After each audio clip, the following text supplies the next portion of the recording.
Hello everyone and welcome. Sit back, relax, make a cup of tea or whatever you like to drink and get ready for news stories from Yellow Cat. Send your own favorite stories in the comments below and maybe they'll be in our new video. So subscribe to the channel if you're not subscribed yet and let's get started.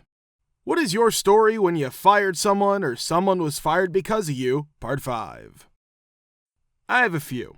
Former workplace many years ago, I learned that a certain guy was clocking in, writing himself a ticket for trouble, engaging in research mode on the internet, and then spending the most of his shift going to the movies, returning just in time to clock out and leave for home. In addition, as a bonus, I got to fire his friend who was pretending to be him online. Subsequently, one of them was seen on the parking lot cameras cutting the tires of the vehicle they believed to be mine. Though I rarely, if ever, drove to work. I took public transportation, so the joke was on them.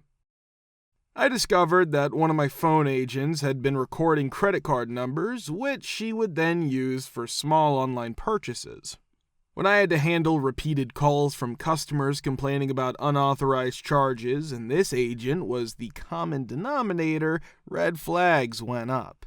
After having security check his backpack, we discovered 3 or 5 subject notebooks filled to the brim with credit card numbers, expiration dates, and verification codes, immediate termination, and a police referral for the matter. From my desk, I'm listening to another agent's call for quality assurance. He puts the customer on hold, and I heard every word of his 3-minute racist tirade against him.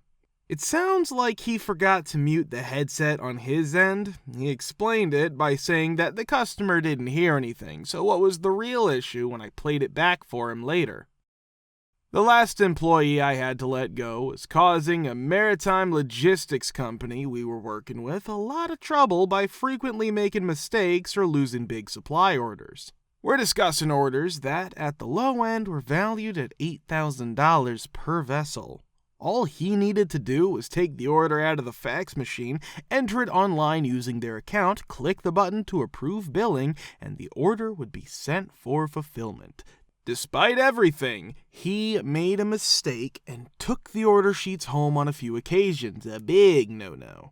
He wasn't a particularly bad worker. Rather than seeking assistance, he kept allowing little errors to escalate into serious issues.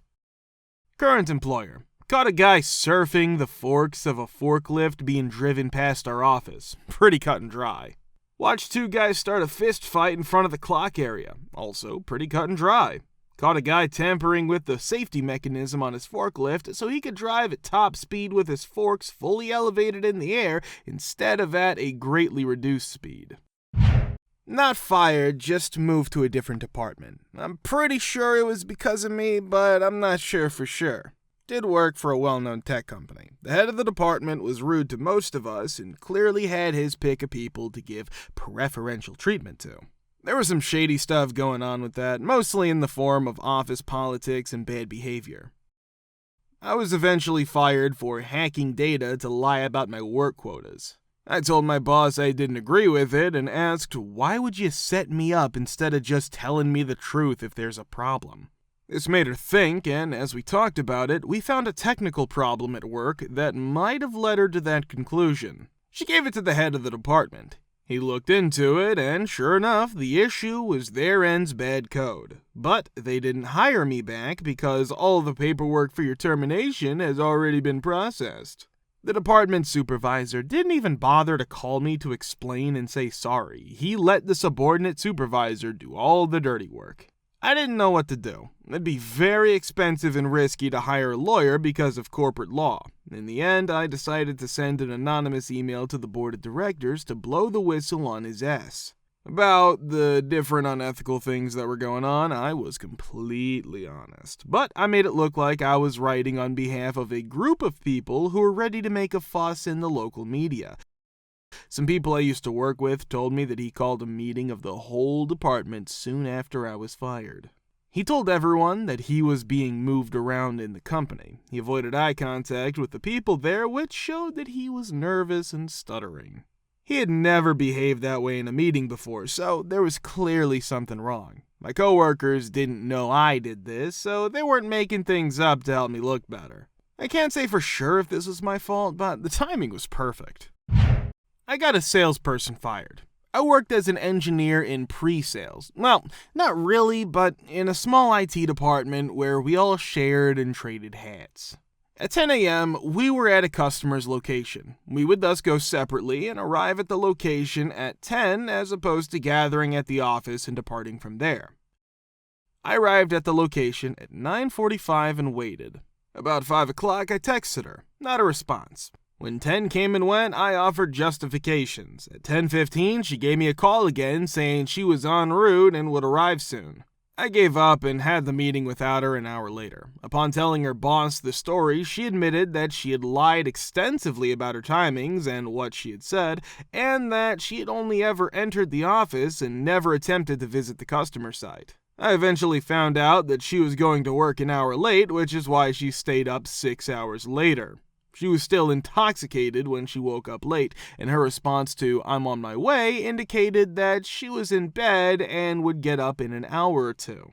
I showed her boss my phone with texts and the timings of incoming and outgoing calls. A supplier had highly recommended her. It turns out that the reason they recommended her was to get rid of her. They detested her. They apologized by buying us lunch. I began from the bottom and was given the freedom to build a team after 7 years. After I taught them, we made the ropes tighter in a year. We did well, very effective. They were my kids. When our boss came after them, I fought for them and blocked everything the operations team threw at them. Ops made some bad business decisions, which is too bad. One of them was to move my shift later. It looked like more management staff was needed in the evening, but no one wanted to add more operations staff. I did what I was told. No, I said, I gave you reasons why it would not work. They didn't care. I made sure to call HR, though. HR heard me telling my boss why this was a bad idea, and she said she got it, but that it had to be done. I obeyed, though. After 2 weeks, I was moved back. It turned out I was right. But the harm was already done. I didn't follow the rules set by my boss, and they didn't like it. On my performance review, I got a bad grade. I was a good worker, so I didn't agree. I told HR that I didn't agree. After a few weeks, I come back from lunch and am told to go to HR. Yes, I do. There's my boss's boss. I was told that my contract was broken for no reason. In spite of being mad, I did a good job. Leaved. Everyone was pretty shocked. I thought, okay, I'll get mine. Soon after I got a job, people called to see if I was still looking. I told them no, but soon after, I started sending recruiters to my teammates to break up the team. The whole team was gone in just a few months. They made more money wherever they went, and they were later fired by my boss's boss. Do you have any wild and wacky HOA stories to share? Part 5. I lived in an HOA. My 12-year-old daughter and other kids from the neighborhood would sometimes shoot hoops and play pickup games in front of my house. It really did help make the neighborhood feel great. The kids would run away whenever a car pulled up from a long way away, so they never got in the way of drivers. People in other parts of the development told me they wished they lived on our street because we knew our neighbors and hung out outside with the kids while they played. Someone didn't like the hoop. I got word from our good property manager that it was a 75-year-old man who lived in a different part of the development and never had a problem with our basketball hoop. He just liked to walk around and look for problems. Okay, fine. The HOA management didn't know their own rules or what was going on, so I kept going back and forth with them.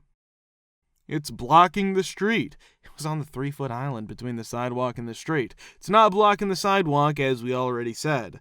The county says it's illegal, which it's not if it's not on the road. Have your daughter move it out to use it and put it away at night. But it weighs 200 pounds. But there was part of the CCR's rules that it could be seen as going against, which was legal. So I put up a quick poll. Does my basketball hoop bother you, yes or no, in my 65 neighbors' mailboxes, and got 25 anonymous replies no. That's what I brought to the HOA meeting. So, 40 of your neighbors don't like it. No, 40 of my neighbors didn't answer. You can't say they don't like it, they just didn't answer. More likely than not, they didn't answer because it doesn't bother them, but whatever. Because of the meeting, I would have to change the CCRs in order to keep my basketball hoop in front. Okay, so what does that mean? To keep my basketball hoop, I would have needed a vote from at least 2/3 of the people who lived in the 900 home development. This means that 2/3 of the people who lived there, not just those who voted, did so. That's 600 households. I think the average number of votes in an HOA was around 30%. That means I'd have to get all the votes and double the number of people who vote. I told the HOA that they would have a hard time getting 600 homes to vote for oxygen. I took the hoop away. Soon after that, my daughter quit basketball. Another year went by and the HOA tried to start a neighborhood watch in every neighborhood because no one knew their neighbors. The HOA also tried to change the CCRs but failed because they lacked a 2/3 majority. They then tried to change the rules for changing CCRs but failed again. I bought a farm in another state for very little money many years ago. There's a longer story about why a 22-year-old kid bought a huge house in a different state, but it's dull and not really important. A builder made me an offer to buy the land about 10 years ago. I then divided up a big chunk for myself and sell the rest. The builder made nice, high-quality homes in a gated community. I finally retired at age 45, which was always the plan. I love gardening and living off the land. I get a few pigs and chickens. I remove all the grass from the front yard and make it look like an English garden. There was a small patch of grass in the backyard where I could take off my shoes and enjoy the grass. The rest of the land is pretty much taken up by my huge vegetable garden and orchid. The chickens and pigs are pretty much free to move around in the orchid. After the development was finished and the HOA was set up, I moved into my house. Before I moved in, there were renters living in the house and a management company taking care of it. I began making changes soon after I moved in. For the first 2 years, no one said anything. I got a letter from the HOA about a year ago telling me to follow the rules and get rid of my animals. They also said I had to plant 2 trees in my front yard. To begin with, I'm not part of their subdivision, even though my house is pretty much in their neighborhood. They have walls and gates around my house. I don't have a fob to get into their common area, so I would have to drive around and check in with security. It's pretty clear that I don't live in the subdivision. I wrote back a letter that just said, "Not at all. I have no desire to plant any more trees." The heads of the HOA came to my house 6 months ago and said that he shares a fence line with me. The lots are pretty big though, so he can't even see my house because of all the trees. It's possible for him to hear and smell my chickens and pigs. My chickens are quiet because I don't have any roosters. He wants me to get rid of them because he spent a lot of money on his house and shouldn't have to smell my pigs. I might be able to smell them too if the wind blows just right. Besides that, he said that the HOA rules say animals are not allowed in the subdivision. I tell him that he bought a house in a subdivision that was built all around farmland. Even if he could show that he smelled my animals, the land was zoned for them, and since I wasn't in his subdivision, I wasn't bound by any rules. Since then, he's called the police on me so many times that they ring me to make sure I'm okay before coming out here. I've become friends with the deputy they sent to bother me about noise complaints, and we play golf together. A new development, a new homeowners association, and approximately 30% of the homes had been constructed and moved into. At the time that you purchased the house, you were given a year to get the landscaping plans approved and finished, which is fairly typical. On a particular day, the HOA management company sent a letter to all of the residents on my street. The letter contained a legal release that authorized the HOA to enter the backyards of the residents while conducting landscape inspections. A group of 13 of us got together and said F no to signing the release. Thereafter, each of us went to the subsequent meeting and registered for our homeowner's comment time, which lasted for 3 minutes. Every single one of us expressed the exact same thing with regard to the Lester, and we also presented our individual concerns. It was my concern that I voiced during my 3 minutes that I wanted to see their insurance and bond that would cover me in the event that their employee tripped, fell, got hurt, or any other similar incident occurred. The president served as the contract manager for the developer, the secretary served as the secretary for the developer, and there were 3 homeowners. This was due to the fact that the development was only 30% finished. The president of the board sat there with his jaw dropped, and he simply informed us that there was no way any action could be taken on a task that was not on the agenda, but that he would investigate the matter. Within the span of a month, the contract with the HOA management company was terminated and a new company was brought on board. That was 13 years ago, and I have never experienced any difficulty since then. If you want to watch the part 4, click the link here. Thank you for subscribing, the likes, and comments. We're very happy to see you all in the comments too. Thanks for your support.